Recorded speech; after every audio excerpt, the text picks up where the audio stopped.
wondering, why is it here? Did it change from the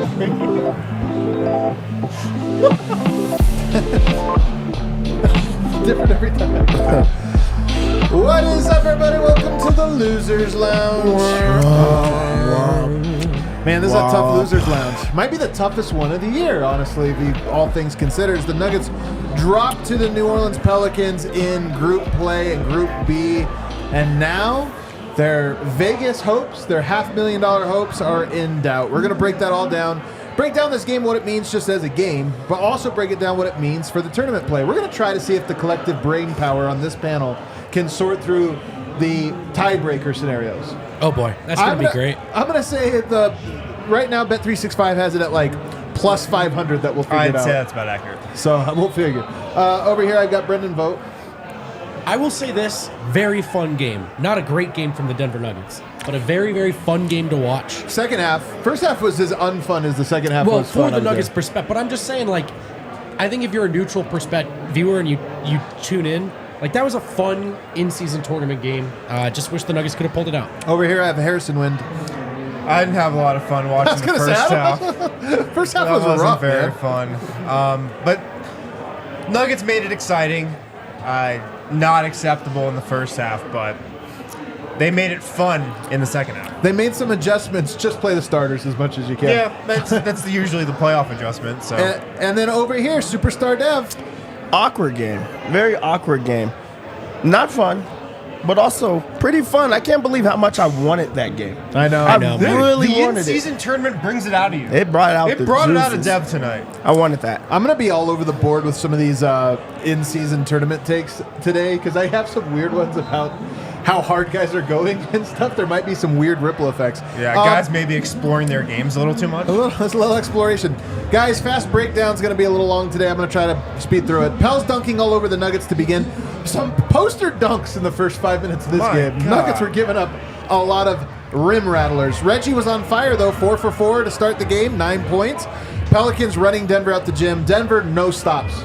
Early on in this game, no stops. But Christian Braun hit a 3 early on. I don't remember the last time he hit a 3. He hits one right off the bat. And then the all-bench lineup. Absolute disaster. Nuggets get blown out, cut it back. All-bench lineup comes in, gets blown out. 36-28 Pelicans. Second quarter, Christian Braun, another 3. No. Sign of things to come. But bench stays getting killed. It just looked absolutely terrible, that second unit. Down 17 points. Jokic started to go to work on Big Val. Kind of woke up in that second quarter. You could tell Jokic wanted to manage the game and then turn it on, and it was like, all right, second quarter, I got to turn it on. But Nuggets couldn't get stops, especially in the paint. The Pelicans lived in the paint tonight. 65-53 Pelicans going into the half. You felt like, or 69-53. You felt like it wasn't over, but you also felt like the margin was gone, the margin for error. 2 fouls on 1 possession to start the second half for the Nuggets. Bad start. AG kept taking threes for some reason. Very weird. Oh, stay tuned for more on that. Then the Nuggets fell down 20, and you're like, okay, that's not the start you were hoping for. Jokic picked up a triple-double early in the third quarter. That happened. Nuggets cut it to 10.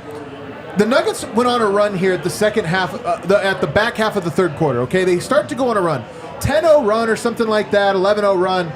Pickett, I thought, was doing fine until there was one play where you could see he was feeling it too much when the play was just get it to Jokic. It turned into a turnover as he goes to drive and then realizes, oh, yeah, just do whatever Jokic says. Picks the ball up, carries it, turnover, and it stopped up momentum for one play. But then Nuggets took it back over. Like, you thought, oh, my God, there's momentum. Nope. Right back into it, cut it all the way down to 9. Jokic checked out of the game with 1 minute to go, down 8. And the Nnaji Marshall somehow catches fire to end the quarter. Nnaji Marshall goes 4 of 5 from 3-point Somebody land. from the Pelicans has to have the game of their life against the Nuggets. Every it's time. a law of the game. It's either Jose Alvarado or Nnaji Marshall. Pelicans shoot Or Trey 55% from 3 in this game, man. Sick. Just tough break. Aaron Gordon at center. Malone not messing around, though. Nuggets down 95-86, so you're in it. You're still in it. Malone says, screw the F that bench. We're going to Aaron Gordon at center, Michael Porter at power forward. This is the in-season tournament, baby. And they were hustling all over. They must have grabbed every rebound for about a 4-minute stretch. Aaron Gordon was everywhere. Michael Porter was everywhere. Christian Braun was everywhere. Then Jokic checks in down 5, 7 minutes to go. AG goes out. Peyton Watson airballed a free throw. That was concerning. Aaron Gordon comes back in. Nuggets only down 4. Christian Braun had an offensive rebound and a putback. Absolutely big-time winning play. Stud. Followed it up with a floater. Huge winning play. Nuggets could take the lead, you guys. They enter it to Jokic in the post. It wasn't a clean pass. Kind of gets tipped. Jokic bumbles it, and it's a turnover. Jokic had great post position. It would have been an easy little jump hook. Bumbles it. Ingram goes the other way and hits a jumper. Jokic puts a left-handed spin move, left-handed jumper, misses it. Ingram goes coast to coast. So to take the lead to down 5, Jokic misses a 3. Zion gets an and one. Misses the free throw, but gets an offensive rebound, and Ingram gets a bucket. I'm telling you guys, in the span of about 60 seconds, Nuggets went from could take the lead here to down 9. Crushing. Only stretch of the game they played poorly in that last 18 minutes, and it was a 1-minute stretch, and it cost them an 8-0 run at the worst possible time. Nuggets didn't give up. Nuggets get a dunk on the inbound. Ingram has a miss. Jokic gets an and one, back down to only 4. They get a stop. Jokic finds KCP in the corner. He drains it, down 1 again. Get a stop. And then 3 chances to take the lead on 3 different three-pointers, and they missed every single one of them. And that was the game, because after that it was 14 seconds. It was free throws. It was curtains. Unbelievable, man, how many times they had a chance, and it was that 1-minute stretch. One little tiny stretch there. If they didn't have that, they would have won this one. Or the 24 minutes in the first half. The 24 minutes in the first half was unfortunately very ugly. Dev, start us off. What's your big takeaway? This was a game where there's a legend that once told me that all the Nuggets are good. Man. Well, that's not true. A few of the Nuggets are bad, especially right now. It's wild to see that bench struggle the way that they're struggling. And even a couple of starters just not playing up to their full caliber right now. That was a game where it got rocky, and a lot of people didn't step up that you wanted to. All the Nuggets aren't good right now. Yeah, we're not selling any of those shirts tonight. That's for sure. We should, you know what? Kale, find it. Bring it up. Let's see if we sell a Don't single. do it, Kale. Do it, Kale. Bring it Who's up. going to buy one? Eric will fill and let us know. All the Nuggets Is are good. somebody Let's buying go. this shirt tonight? I bet on, you baby. won't. Bet you won't. This is Buy like low. the rally You cap. gotta It's buy buy low, low. man. This is It's like the the same rally price, cap. though, to be It clear. really It's is the same price. Yeah, you're not buying low. That's a good takeaway, Dev. Wid? I'll go for a positive takeaway. One Nugget that had a great night was Christian Braun. Sure did. His best game of the season, 25 points. Wow. New career high. 11 and 19 from the field, 3 of 5 from 3, 9 rebounds, 2 offensive rebounds, the one big one, like you said, 3 assists, 0 turnovers. He was a +3 in 30 minutes. These last 2 games have been the Christian Braun that the Nuggets need. He looked like a shell of himself before these last 2 games. He didn't look comfortable on offense. He didn't look confident. He wasn't shooting the ball with any confidence from 3. He even looked a little tentative. These last 2 games, though, have looked like the Christian Braun from last year. And look, we're going to talk about the second unit a lot tonight. If the second unit is going to be a weapon for the Nuggets, Christian Braun's got to be playing with the aggression and the confidence that he did tonight and in these last 2 games, because he was awesome tonight. Do you think that this is a game that will kind of get him there? Here's the thing about Christian. He makes winning plays all the time. Loose balls, offensive rebounds, putbacks. He stops, defensive stops. He always makes those. But for whatever reason, he couldn't make a layup. He couldn't make an wide open 3. Yeah. So all you need, he's never going to be you don't need him to be awesome at that. You just need him to be okay. So do you feel that maybe this was a game that's all right, reset, dude. You're not as bad as you were offensively, and now you can just be a regular player. I feel like it started last game. Yeah, I agree. It started last game against the Clippers and continued tonight. But, I definitely feel like he's got his rhythm, got his confidence back. Christian, his back-o-meter is back. That was a weird one because we watched the Nuggets lose, I think, mostly to poor decisions down the stretch. And it was just strange, who was shooting when in the final 5 minutes. Jokic was a god for 99% of the night. Had a 2 minute. It was 1 minute. I'm telling you, it was stretch 1 that minute. felt really they were so close. So I guess what I want to say is, even though they were down 20 in the third, this actually felt like a game they should have won. Yeah. And there was just some weird decision making that I think really needed to be tightened up, particularly AG's 4 threes, particularly the fourth one when I know he's been cold all season. Porter was a second away from being in that right corner, and I would have liked to see that shot instead. So there was just an element of kind of panic to Denver's play tonight that we're not used to, and it cost him. I wonder, here's one of the things I wonder about the in-season tournament, to your point. The guys went hard tonight. Michael Malone went too. We always wondered, like, what's Denver going to do when it's on the line? It was on the line tonight. If this is just a regular season game, I don't think the game goes the way it does tonight. If it's just a regular years past, the Pelicans win by 20. They probably win by 15 points, and you just leave Jokic on the bench a little bit longer. Yep. You play Zeke Nnaji some more minutes, and whatever. We know the Nuggets don't like to go to Aaron Gordon at center because it takes a lot out of him during the course of the regular season. But they did tonight. And they play their guys, these fairly heavy minutes and some intense ones. And part of me wonders is, in April, you've worked your way into playoff shape. In November, you haven't. And I do wonder if tonight they were like, all right, it's like a playoff game, but they're not in playoff bodies. And I kind of wonder if that was the case tonight, because I did think, like, the little lefty hook that he missed, it's just not one he misses ever. And I do wonder if there was just a little bit of running out of gas tonight. Well, you just look at the minute totals for the starters. I mean, 39 minutes for AG, 36 for Jokic. Christian Braun played 30. Zeke Nnaji was cut from the rotation in the second half. Did Julian Strawther play in the second half? No. He didn't either. So you trimmed think. down the rotation to pretty much 6 guys after halftime. Michael Malone did play this like a playoff rotation. Yeah, I was going to say that's the playoffs. Like, right. he shortened his rotation. He actually made adjustments, played his starters a bunch. They're also still missing Jamal. That does, put in that aspect of just missing their guy. But I do feel like fatigue played a factor, especially in that second half, that you started seeing uncharacteristic, plays from the Nuggets. Even Jokic, who is, as perfect as they come, there was just plays that you're like, okay, they're tired. You can see that their legs are not under them. And Pelicans made them pay. Yeah. Dude, Zeke was a -10 in 4 minutes. It wasn't pretty.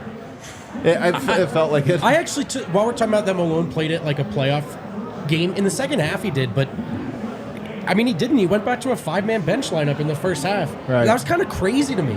The last 2 games prior to this, to me, the biggest difference was the shortened rotation.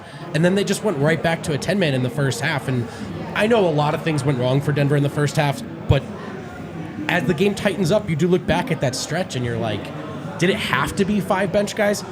-10 in 4 minutes is brutal. I will say that some of this makes me feel like we saw the Nuggets at full strength early on, and they looked absolutely dominant, best team in the NBA. You lose Murray, and you see the depth and how much it throws everything off. And this has been true of the Nuggets in the entire Jokic era, that for whatever reason, no matter healthy, unhealthy, whatever it is, one guy goes out, and all of a sudden everything is thrown off. This has been true of the Nuggets, I feel like, in the entire Jokic era. But there is something that is right under our nose that is disguised by how bad the bench is, and that is that the playoff Nuggets are going to be unbelievable because the good play, the main guys on this team, murdered the Pelicans tonight. Absolutely murdered them. And unfortunately, it's a regular season game, and you do have to play those other guys. But Denver is towing a bit of an anchor right now in that second unit that's trying to figure themselves out, and they still look pretty damn good. So they almost pulled it out tonight. That's why I'm not panicking about the Nuggets bench. To start the season, if you remember, it wasn't that long ago, the bench was good. The bench was a weapon for the Nuggets early on this season. Then Jamal Murray got hurt. All of a sudden, the bench has looked terrible again. So I still have confidence that the bench can be good as long as Jamal Murray's in there, and he'll be back in the lineup soon. So I'm not as worried about the bench as some people seem to be. Definitely not for the playoffs. The playoffs, you really don't have to worry about that. You just need one other guy other than Christian Braun, really. And even in the regular season, I'm not too concerned just because we've seen what the bench can look like with Jamal.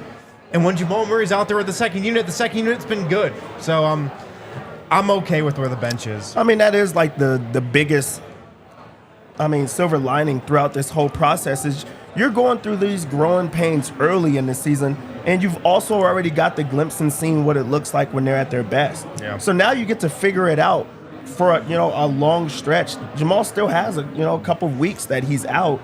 The bench is going to figure it out, and also you get to see what sticks, what doesn't stick, what you get to tinker with rotations, and that's throughout the season. And it's going to change a few more times. You're going to see some good, bench games. You're going to see some bad bench games, but you're going to have things that you could learn on and you could go with. So this is a really good, important piece of the season. But also, at least you're not figuring out later in the playoffs or close to the playoffs where you're like, okay, now we don't know what to do or we have to figure it out later. So there's some positive to it. Don't panic. I'm with you. I was buckled up to a turbulent season from the bench from the beginning, to be honest. We didn't get that, so it almost were like, oh, this is awesome. It's like, oh, no. Yeah, a little bit. But I think Wind is right. It was a completely different look with Jamal out there. Now that says something about your depth. It's also he's your second best player, and it's the stagger option. So it makes sense that there's a slight dip there. I honestly think they can still win a lot of these games without Jamal anyway. And November's almost done. So it's real. For me, the biggest thing is that it was a tournament loss because I really want the cup. And it's a very important and consequential tournament loss. As far as the big picture of the season, I mean, it's actually kind of crazy that they clawed back into this game when New Orleans shot as well as they did. I don't think you really have to change how you view Denver. I just was always buckled up for some turbulent stretches, especially while Jamal is out. Let's take our first break. On the other side, I want to get into the tournament piece of this. What does it mean for the Nuggets now that they don't, that the Pelicans beat them? Can they still make it in? Are they likely to? What is the big game coming up? We'll get into all of that, as well as I do have to take about the in-season tournament, about the flow and the rhythm of the year now, and how maybe it's thrown off a little bit, as evidenced by tonight. I'm curious. Guys, High Plains Strains provides top quality cannabis in a wide variety of products. Check them out for your needs, including infused edibles, high potency concentrates, and some of the best flower in the state. They have 3 locations. So if you're near any of these, High Plains Strains is your go-to. They got one in Log Lane Village, Garden City, and Sedgwick. So if you are in northeastern Colorado, they are the dispensary for you. Is it Sedgwick or Sedgwick? I honestly don't know. I know Sedgwick County, right? Yeah. Does it say Sedgwick? No, it's Sedgwick. There we go. We got it. Okay. That's a good deal. Yeah, if you're in northeastern Colorado, they're the dispensary for you. They got tons of deals going on with code DNVR right now. You got Phillips County and then Sedgwick County right there. There you go. Then Little geography lesson about northeast Colorado. Geography corner. You can use code DNVR, get a half ounce for $45 through Green Friday, which is November 24th. That's pretty good. Green Friday. That is actually pretty great. That is pretty good. I get it. Yeah. You can also get a full ounce for $80. Exquisite extracts, 4 for $40. Remember to use code DNVR online or mention DNVR in store to take advantage of these High Plains Strains holiday deals. Morgan County, Lincoln, Washington County. Keep going. Logan man. County. Keep Well, going. you got to get all of them. Winter is coming, and Jackson, maybe Larimer. you're a manual labor person in Colorado. Nebraska. Maybe you just are prepared to do some Kansas. winter work like shoveling, or you got to change a tire in the cold.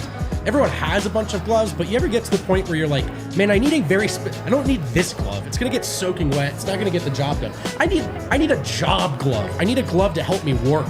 That's where Hestra comes in. They're a glove company. They only make gloves, and they've done so for over 85 years. So as far as the glove thing goes, it's a reliable source.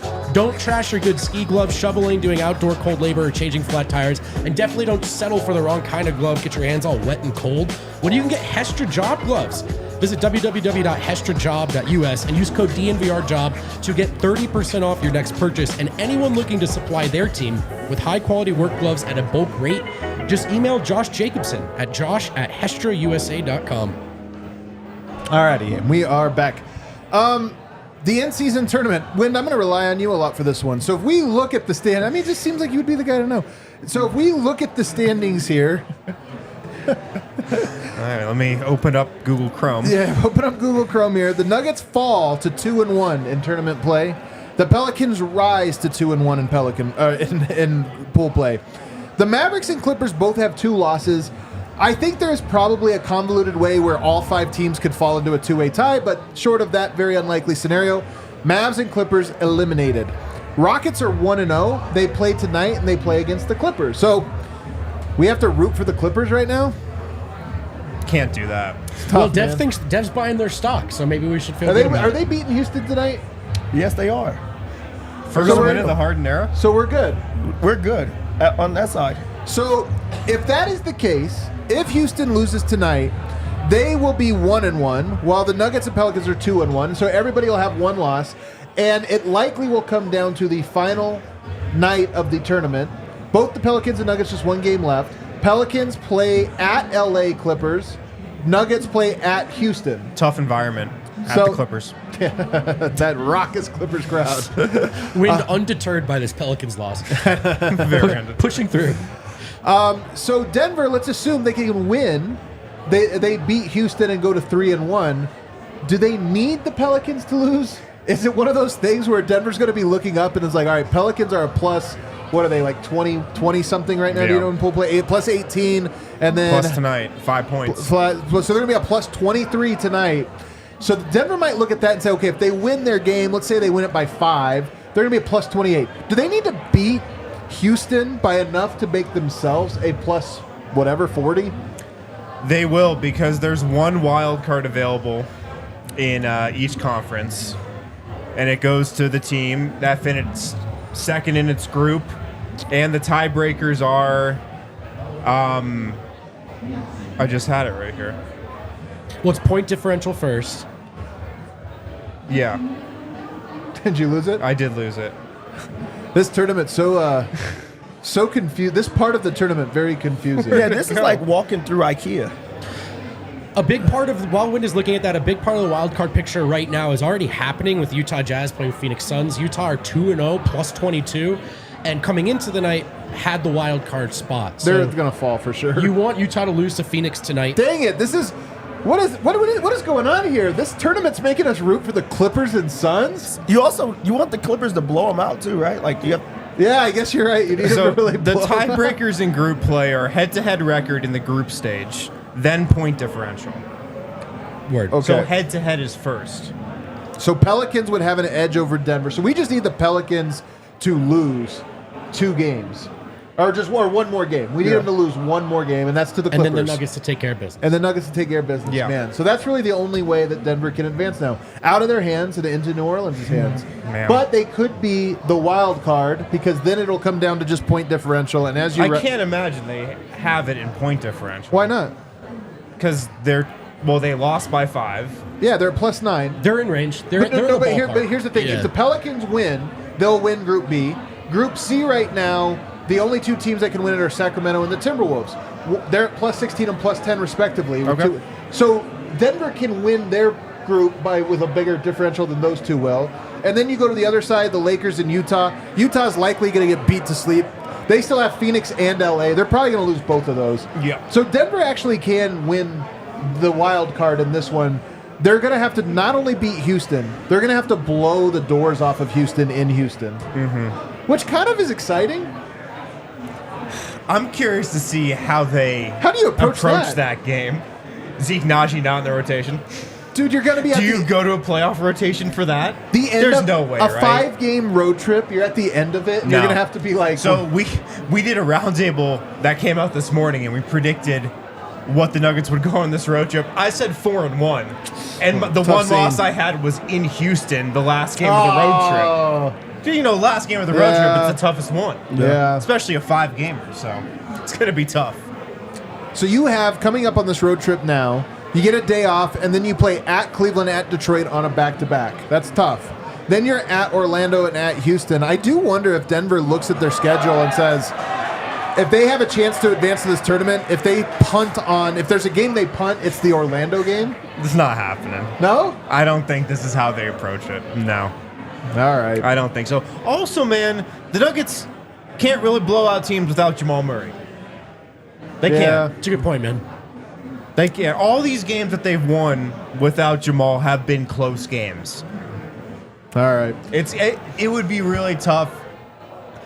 I know we want the in-season tournament. I know we want it. We want the the cup. NBA Cup. We want the cup. the cup. I want the cup so I bad. don't know if approaching that Rockets game like it's do or die would be the smartest thing. I just think you try to win the game, and then you hope to get some luck from the Pelicans losing. And you don't worry about the differential. No, you you just just kind of go- let the chips. And if it's the fourth Play quarter hard. and you're up 15 with 3 minutes to go, then you leave push. them in. Yeah. then you push. That's the extent of which you Yeah. focus on the differential. But I don't think you're like 7 guys tonight. Yeah, second quarter, Yoke's Yoke- got to get back in there. I hope you're ready for 43. You know. But to that point, though, here's the thing I will say: these in-season tournament games have been intense. Yeah. And Yes. I do think that there's a rhythm to the season, as much as we complain about it, and I get it, that these regular season games don't mean that much, and sometimes guys don't play that hard or whatever. I do look at this and I go, Nuggets are playing really hard right now. And I do wonder if this is going to be a thing where some team is going to press too hard and hit a wall late January because you're not used to playing that hard in November and December. It's like a different version of the Warriors going for 73 wins. Yes. It's like a way worse version of that, probably. Yeah. Yeah, but that's also why you need your bench to play so well. Like, you need them to play well because you don't want your guys burned out. You don't want your guys going through the fatigue of already a long season that they're going to go through that, and then you add more to it. Then you have guys go down, like having a Jamal go down. So that already cuts into that. So you need your bench to find a rhythm or to get it together enough that you don't press the entire time. And we saw that early, that we were like, okay, that buys a lot of time. Reggie Jackson playing great buys time for Jamal. Or, break window in case of emergency type of situations like we're seeing now. But other people have to step up in that regard. If we go back to the game now, Jokic 26, 16, and 18. LOL. Was it nobody had ever had those numbers before? Correct. Like 26 points with that many assists and rebounds. There was a chance that Jokic could have gone for a 30-20, the world's first ever 30-20-20 game. His numbers are insane right now. And he only missed one shot inside the three-point line. He missed 3 shots inside the three-point line tonight. He went 10 of 20, but 1 of 8 from 3. What do you think about the number of threes he's taking? Because I'm not the biggest fan, to be honest. I'm not either, and it feels weird to open with a criticism because I just want to I know. We're I so want to weird with Jokic. recognize that he just did that. Yeah. And he, by the way, official. This is his best matchup in the league. The You think? Pelicans. I mean, I think like 4 of his 8 best regular season games. I don't know, That's man. I've frustrating. got that Wizards game circled that doesn't on my calendar. They're not a for, real team. February. so- but do you get what I mean? I Like, as can't far as wait for teams that they one. play, like Jokic just consistently kills these guys. But to the actual specific criticism, it does seem like he really, really wants those to fall. They do seem like maybe a symptom of being a bit tired without Jamal out, maybe. But it does feel like they're forcing them, and I don't love them either. What about this? What about this theory? Jokic always waits to the postseason and ramps up his three-point shot. I do wonder if the trips to the finals this last year made him think that it's more of a weapon. He needs to have that in his arsenal more. And specifically, the series that I would say he most needs his three-pointer for is Minnesota. And I just wonder if he does these types of things where he sits there and goes, what are we going to have to do if we face this team, this team, this team, this team, and this someone? And I wonder if he just does it and goes, I'm going to need to make threes. What did he do against the Lakers? Drained a bunch of threes. I mean, I think it's part of it, and I also think part of it is if he hits enough of those, eventually it's a sign of the defense that hey man, if your pop's you got to get out there, and that is maybe an effort also to try to change the spacing a bit without Jamal of just I got to at least convince them I'm willing to take this shot, but right now it feels a bit in the forced territory. I'm not going to nitpick what Jokic is doing too much right now, but I don't like the threes. Dude, he was so incredible today that it frustrates you to see him settle for those type of shots. And maybe that is the long game of opening things up later on down the season. But also you have to realize they don't have Jamal, so you have to get back to your bread and butter. And teams are going to play you differently with that. And maybe he's playing a long game of this creates space and things like that. But why not just punish every single time? Because looking at this game and just games in general, Aaron Gordon, he's taking these horrible shots and you're frustrated because you're that's not what's doing best. Jokic, he's been inefficient because he's going to something that's not been efficient throughout his career, but especially this year. And he punishes every single time that he goes inside that you're why even do that? Especially when you're down or especially when things get tough, why not go get an easy basket? That's not to take away what he did today, but why not go for 50 in this game? Why not go for 60? And he can because he's just that good. And the threes are just, it's bailing the other team out. That's what they want you to do. Yeah. I mean, he was incredible tonight. He is taking way more threes, though, than in years past. He's averaging almost 5 3-point attempts per game. That was before he launched 8 of them tonight. That's twice as many as last year. He averaged a little over 2 threes per game last year. So he's taking twice as many this year. And my theory is that, remember in the preseason when he was just shooting a ton? He was shooting way more than he usually does in the preseason. And I asked David Adelman about it, and he said, yeah, I think he's just trying to, find his shot again because he didn't play any basketball over the summer. In years past, he played with Serbia. He probably what played in international competitions. In the preseason, David Adelman said he was, just trying to get comfortable with the shot again, just firing it up. Yeah, haven't touched it. Is it like this? Is it like, how do I shoot when again? You go a while without touching a basketball, you just need to just got to do it? Yeah, you just got to get some shots up. I love it. He could do this in practice, He could. Practice shots are not game shots, though. It's true. I think that's part of it. I think he might just be looking to get up some shots early in the season. I honestly, here's the thing. You want to know something funny? Coming into tonight, Jokic had hit career high box plus minus. And some of this is that these metrics like volume scoring in particular, but I don't know. Part of me just goes, I don't love it or hate it right now. I actually don't. I don't mind because I actually think him taking and making more threes is one of the few ways he could become a better player than he already is. Sure, definitely. And right now he's taking and not making them. But, maybe that's step one. You know what I mean? Maybe that's just laying the foundation. Now, if he does this all year and is not making them, I will look at that and say whatever. But right now you're down Murray. Yeah. He's dragging them. Right. They've lost 3 times. Sometimes I have this theory where Jokic knows, and sometimes I don't see it, and I'll just let it play out. They're 9-3. He's also doing everything else. He's playing his ass off. He's the best player in the league by a lot. So if he wants to experiment a little bit with his shot, it's fine. But it did just feel, maybe more so in the past, there have been 2 to 3 moments in the last handful of games where I've been man, that one, huh? You're settling for that one? Right. But he doesn't need my help. But also to stick on him in this game, he controlled the game with his mind in ways that it was back to the old. It was 18 incredible. assists in one game is just, it's insane. Is that a career high? Ties his career high. And they showed it he was the first court player ever to do those numbers, 26, 18, 16. That you just don't see that. And that's a game that he was just okay, I'm going to just control it in different ways. There he had his moments that he was I'm going to score every single time. I'm going to grab every single rebound. Then I'm going to go to just making sure that everyone else is involved. And this is a game that people didn't play particularly well. Other guys did not score so much, but he was just I'm going to make sure that everyone gets involved. That's real control. Well, Dev, that's the most incredible part about his 18 assists. The Nuggets shot 10 of 40 from 3. Think of how many assists were left on the board there. I mean, all of his 18 might have been split up evenly between Christian Brown and Aaron Gordon, just dumping it off to them right at the rim. Yep. I mean, how easy did he make that look? Most of Christian Brown's buckets, most of Aaron Gordon's buckets came point blank range right at the rim. You just put it in. Because Nikola Jokic totally dissected the defense. Handing it to them. Yeah. Handing it to them. So I agree. Yeah. 37 assists for the Nuggets is really good, especially with Jamal Murray out.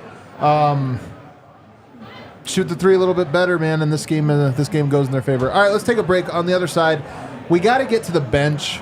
We got to talk about some of these bench problems. Do we have to? We do, and we're going to have to talk about Pickett as well. Hey, guys, make sure to check out Turmoil on the Primo Pickett line. Hoagies. Primo Hoagies, man, I could go for a Primo Hoagie right now. They have endless amounts of options on their menu. Seriously, you could order a different Primo Hoagie forever, and you'd never run out of options. I've had the classic Italian there before. It's great. The cheesesteak is great. I've heard tons and tons of great options. If you're looking to cater for a big party, maybe you're having a bunch of people over to watch the Broncos game next weekend, check out Primo Hoagies for your catering needs. Check out a catering tray from Primo Hoagies. No matter what you have planned, there's no bigger crowd pleaser than Primo Hoagies, made with only the highest quality Thumann's meats and cheeses, sliced fresh to order and served on Primo's award-winning seeded rolls, baked fresh every day. They got locations in Denver and Centennial. You can order your party trays in advance. Online, primohoagies.com. Use the code DNVR for $2 off a Primo-sized hoagie when ordering online. DNVR, $2 off a Primo-sized hoagie when ordering online. It's not just a hoagie, it's a Primo.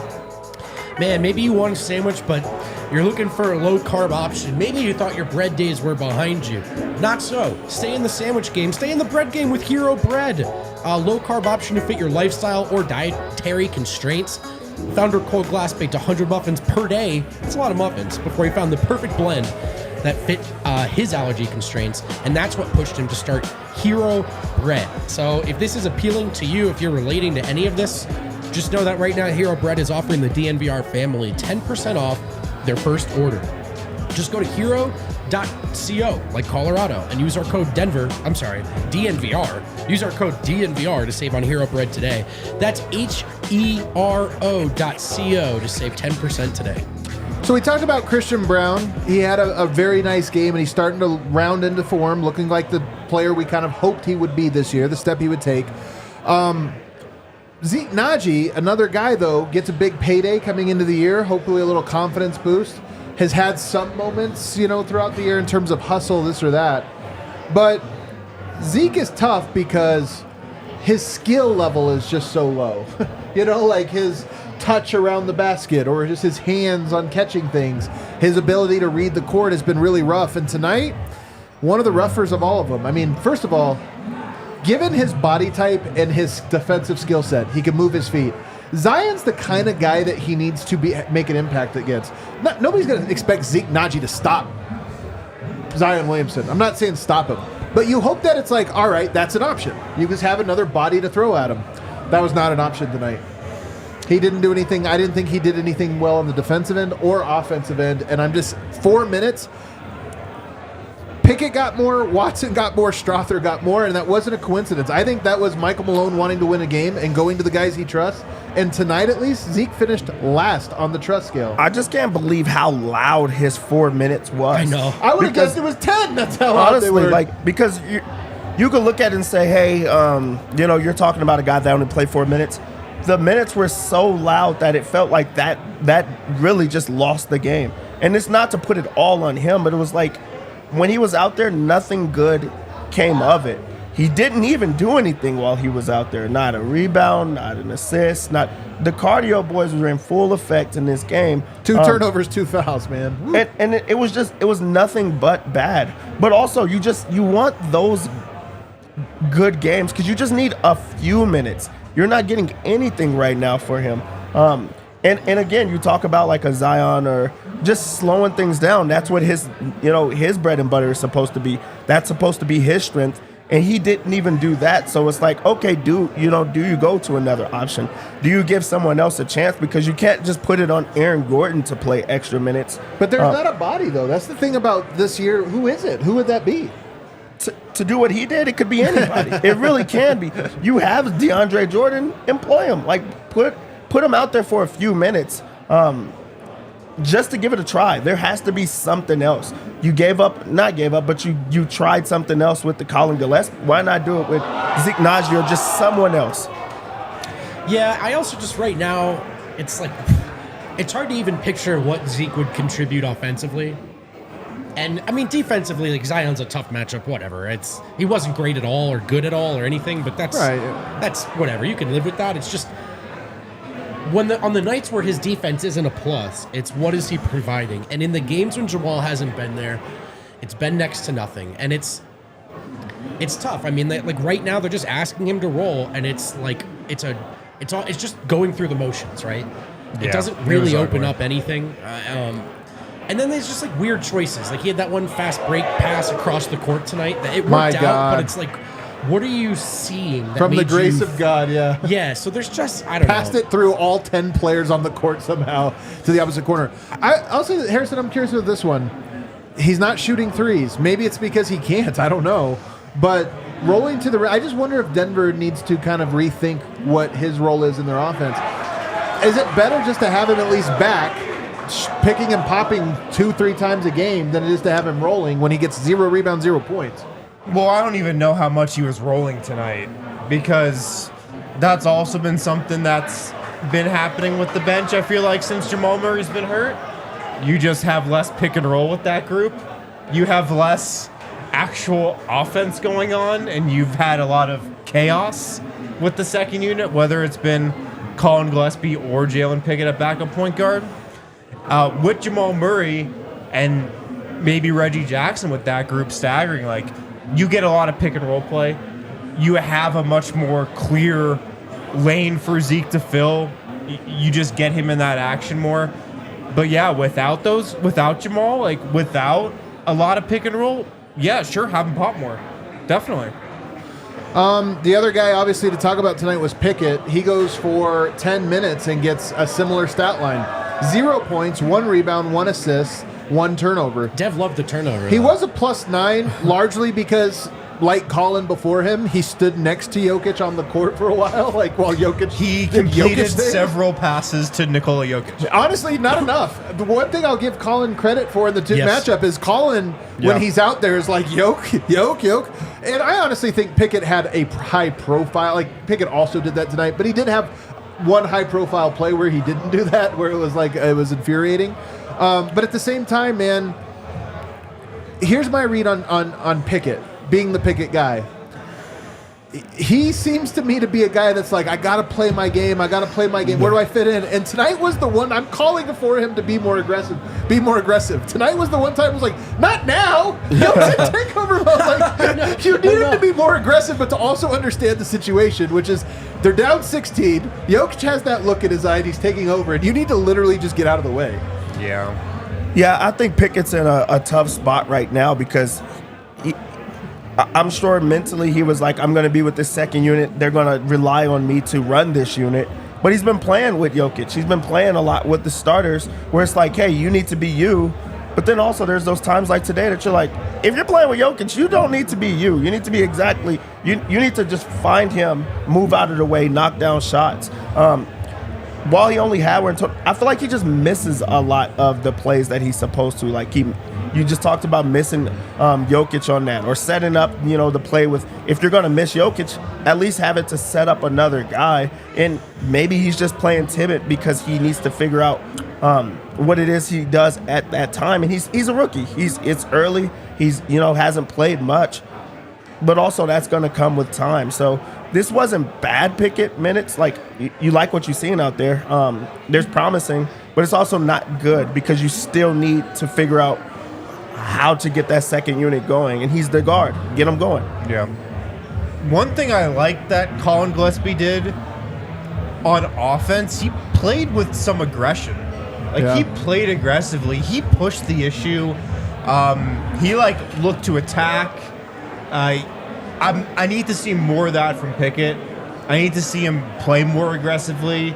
I agree with most of your points around Pickett. He's been a little too cautious so far, and I just feel like he's got to play with some more confidence and more just direction. I think part of it is just he's used to being the guy that takes his time with the ball in his hands to make decisions, and it's not necessarily his role with Denver, especially when on the floor with Jokic. So it's kind of like overthinking, but it's just more of like with this team in certain moments, just being decisive and quick with it almost matters more. Like, it's not necessarily your turn to decipher. Having said that he can do that is a big part of what makes him possibly an NBA player.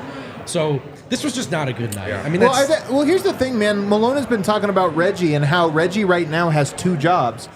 Play with the starters, play with the bench, and they're completely different things. And that's part of what Reggie's been doing well. You talk about a rookie point guard, 2 rookie point guards in Colin and Pickett. What a tough task to not only say go out there and figure it out, but figure out 2 different things that are complete opposites. Yeah, and tonight, if there was a Pickett criticism to me tonight, it's that he mixed those up. He started to go too hard at the moment when it was like, no, now you're playing the Jokic ball. That being said, look, I mean, +9 in 10 minutes. again, not crediting him for it, but that wasn't where they lost. It was the other minutes where they got lost. Right. And one guy tonight that I thought actually kind of had a rough game, at least the first half, was Peyton Watson. Now, Watson did make some big-time plays, help side. His scramble, I still love the way he can make plays out of nothing on defense. But the first stint was a little bit rough. Yeah. The good thing, though, is that this was like wow. Yo, I got to be honest, man. We had Nuggets fans in the house and we had Buffs fans in the house. Buffs fans, they're getting their ass kicked right now, but you wouldn't know it from the way they're cheering, man. They're going nuts. Hey, one-score game, baby. They're ready. They're ready for these moments. Who are we talking about? Peyton Watson. This was a game that Malone showed that he trusted him because he had a bad first stint. Went out there for like 2 plays. He came over, had a conversation with him, put him right back out there. Like, that's trusting in your young guy. That also gives some confidence in your young guy that you're like, hey, I know you're making mistakes. Calm down. And then you get yourself together. If they win this game, Malone would have went to like, I hugged him. He would have went to that. He would have went to that quote in that game because he really did have him calm down and get there. And then you saw Peyton start to have those, type of plays. He is a player that I do feel also misses the moments. There was like a run that they went on with him out there, which was great, but he's like going into like the charges. He doesn't kick it to the corner for the open man that's right there. He forces things because he just wants plays to happen every single time. So you get to see those ups and downs with Peyton, but also at least you see that the motor, you see that like there are things that he can build on. Yeah, it seems like with everybody on the second unit right now, they're either too tentative or they're too aggressive. They're either scared to make something happen or just way too aggressive and looking to create and score.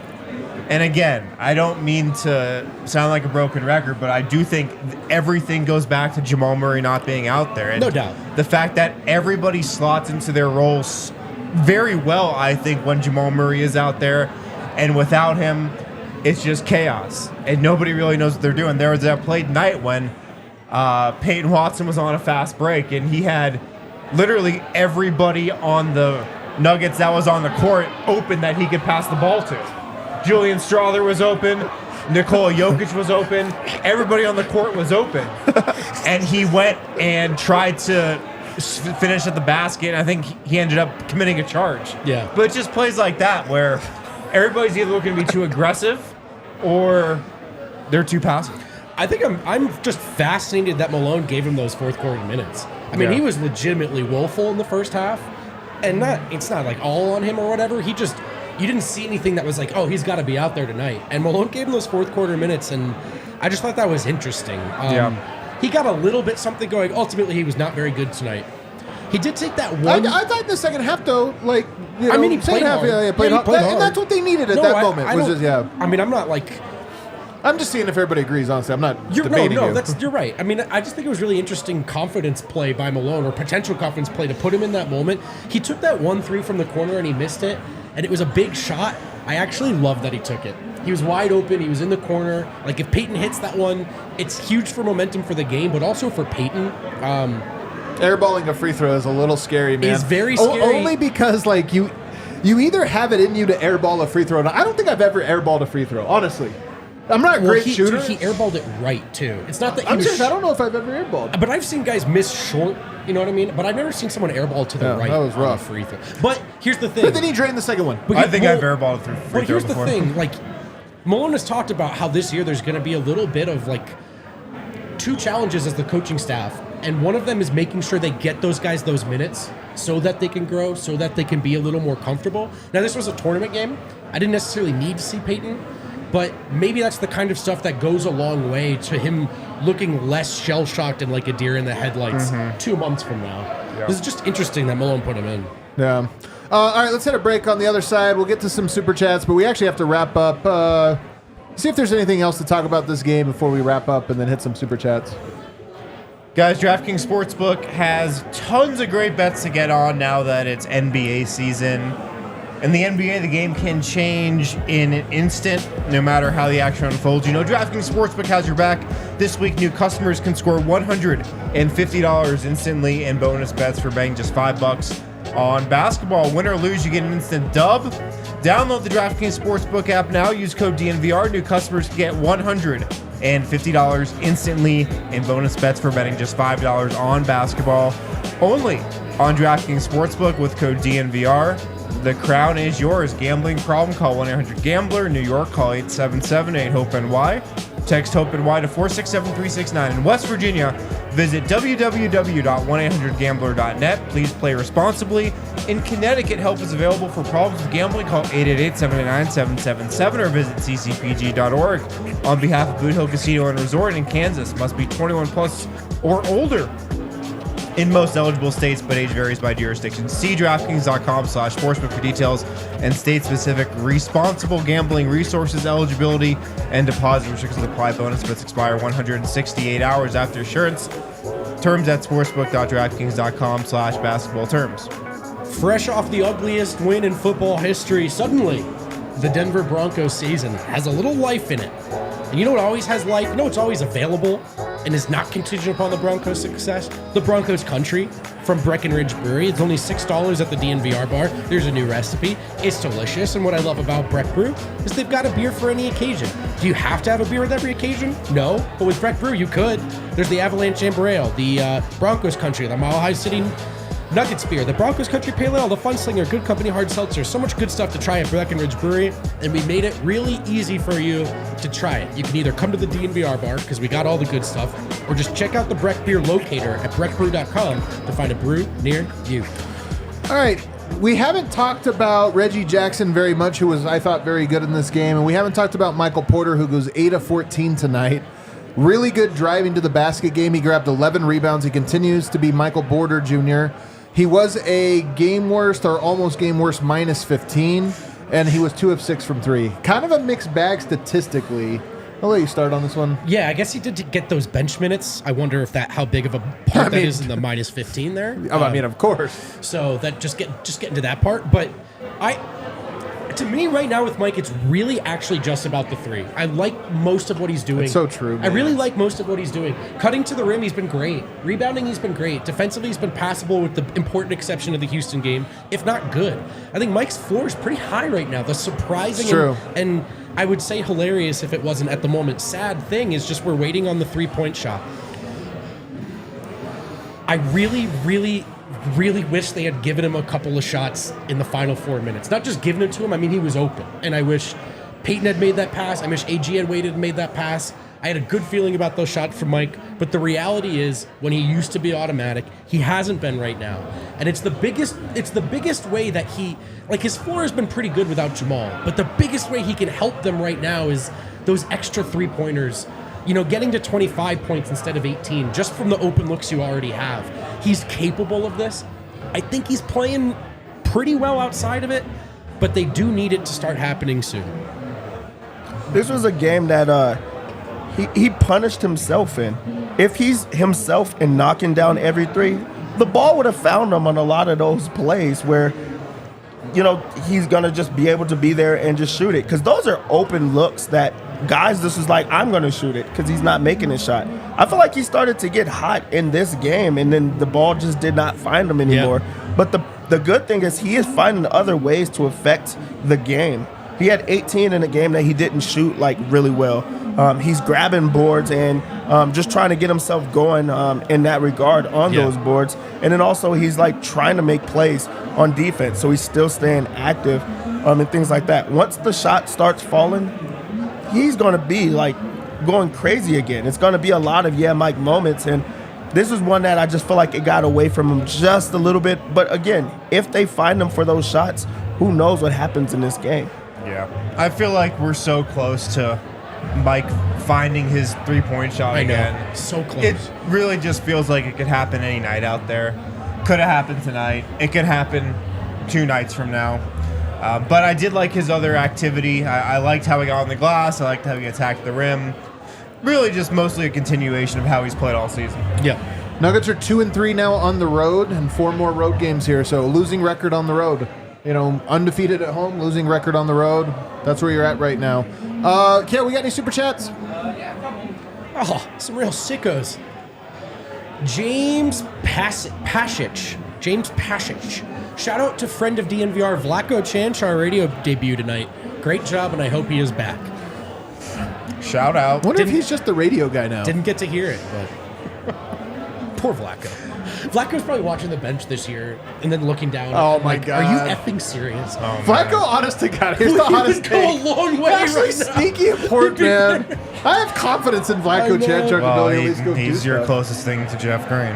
Kind of is, man. He's kind of the body they're missing right I now. can't believe what a big I deal. know. Is there any chance he comes back? Oh, I can't even think about it. I right don't now. think so. I don't think so either. Sam, last several games, I feel like starters, especially Yoke, take first quarter off, then have to kill themselves in the second half. Energy management is weird. Yeah, I mean, look, I just can't criticize Yoke, man. I just can't do it.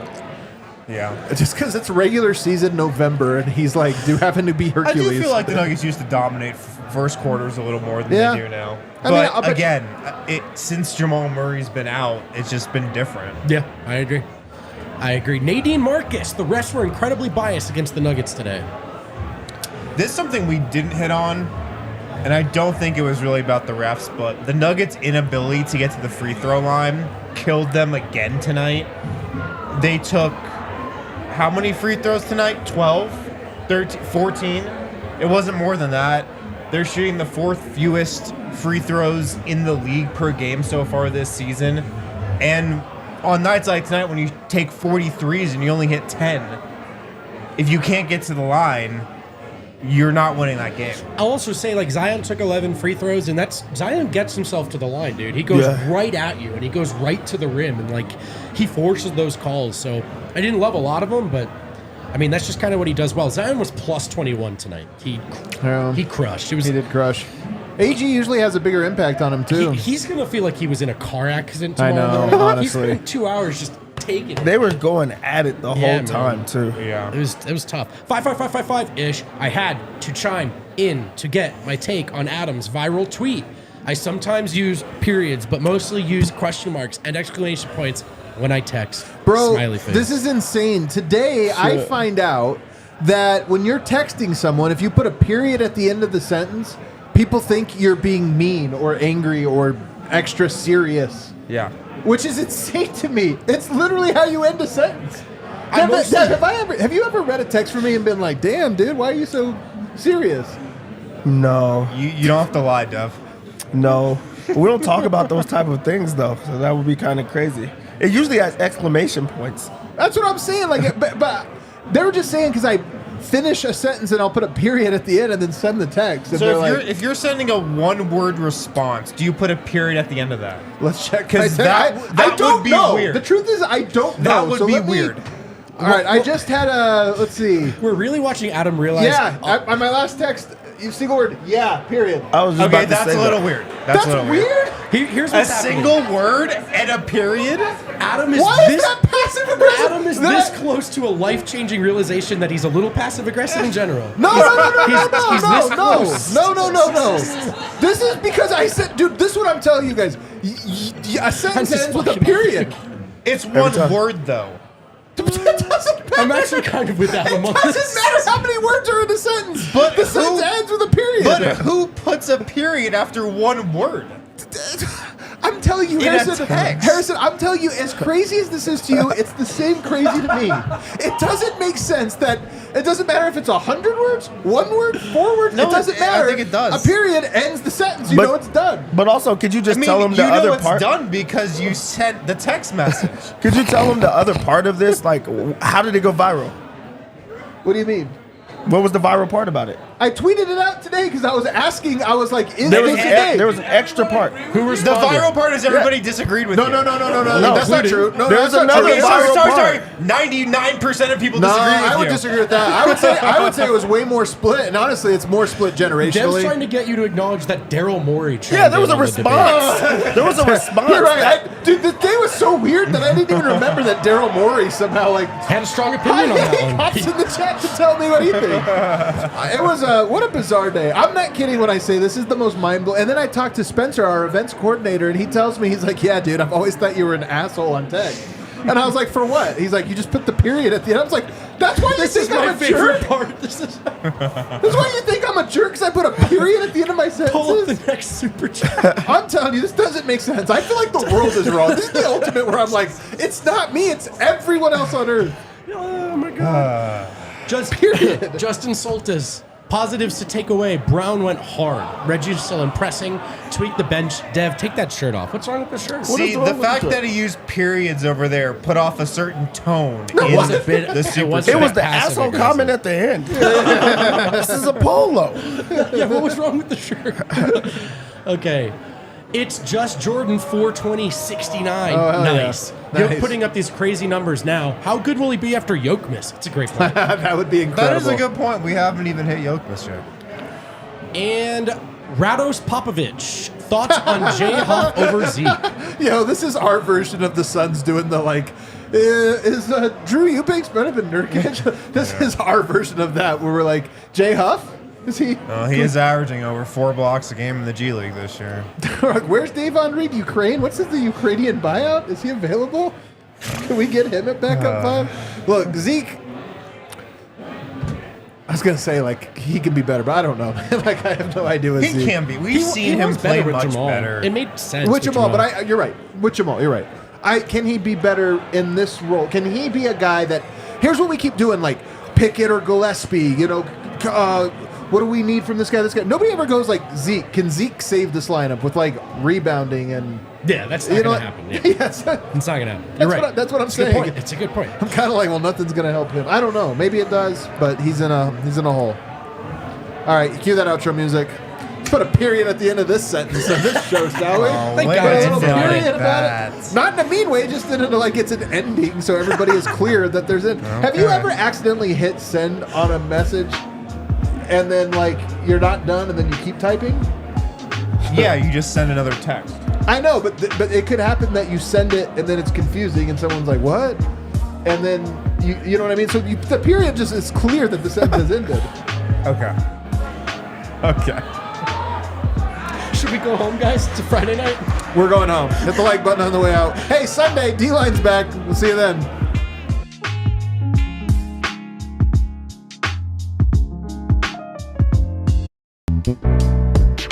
We all silly like the mayor.